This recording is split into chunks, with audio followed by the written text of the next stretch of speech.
Let me bring in now the Finance Minister of Kerala, Thomas Issac. He joins us. Mr. Issac, thanks very much. Let me first get you to comment on the statement that's come in from the Finance Minister of Bengal, Amit Mitra, who was the chairman of the Empowered Committee as well, sir, saying that the GST is not fully prepared and ready and that rules and forms not completed. So July 1 must not be finalized as the date of the rollout. Your comments on Mr. Mitra's statement? I haven't discussed the issue with the West Bengal Finance Minister, but we have been discussing the date of July 1. In fact, the last GST Council also we decided. I don't see why we should change it. And now, certainly preparations will be going on.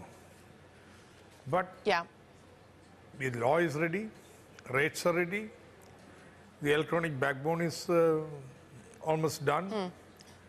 There may be some troubleshooting to be done as we go along. But having decided to take the plunge, why should we hesitate now?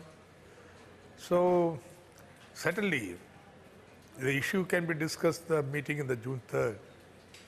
But Centre having assured the states 14% growth, I don't think most states would be interested in shifting the date.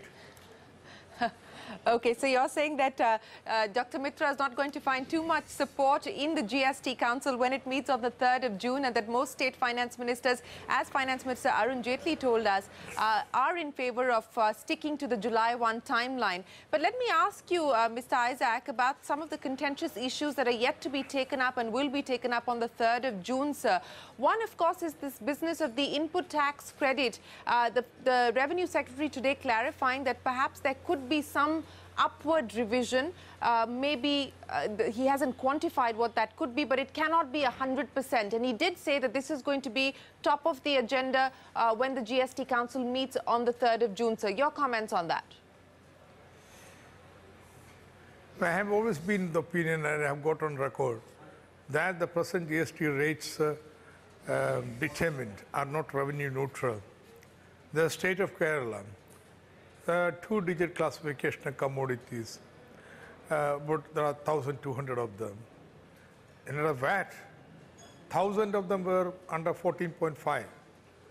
Now, the 28%, which means state would get 14% as GST, only 260 commodities remain. I think with these rates, Centre will have to dole out a huge compensation, not 15,000 crores, minimum double that. It's a call the Centre has to take. I have been saying that this is not revenue neutral, renters and states' combined revenue is going to take a hit. And I'm happy that some rethinking is there on. Okay. On one of the issues, and that has to do with gold, I believe that you're perhaps in the minority on that issue because Kerala has been asking for 5% as the rate, which is your current VAT rate on gold. But what is your sense on where we could finally see the rates being finalized for gold? A small correction. We are not in a minority. In fact, majority of the states, I'm certain, would like to have minimum 5% rate on the gold. Government of India's advisor, Arvind Subramaniam, his report is there. Now, what is the rationale for having a concessional rate on gold? It's not a necessity.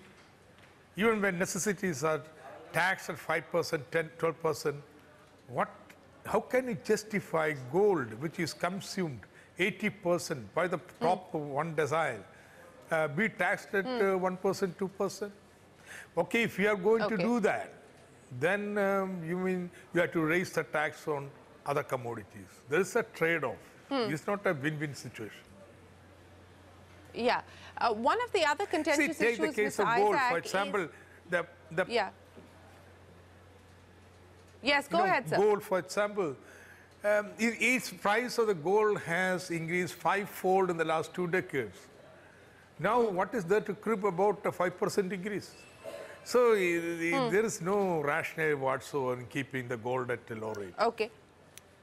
Okay, Mr. Issac, one of the other issues that is now being debated is on whether there should be differential rates even on goods. We've tried to experiment on the services front, but even on goods, whether a certain kind of biscuits should be at one rate and a certain kind of biscuit should be at another, certain kind of footwear should be at one rate, leather footwear may be taxed at a higher level. What is the sense of the GST Council on this, and does this not complicate matters further? I have never been a fan of single rate and so on. You should not lose the basic principle of equity, of distribution of the poor and rich. Therefore, I would always argue, chappals which are mostly used by the poorer sections, there can be a lower rate and you tax the shoes and so on at a higher rate. What is wrong with that? Or say branded commodities. There are unorganized small-scale producers. Why should their bread and biscuit be taxed at the same rate of multinationals? You can have two categories of branded commodities and unbranded commodities. That's one way of supporting unorganized sector. I am for that.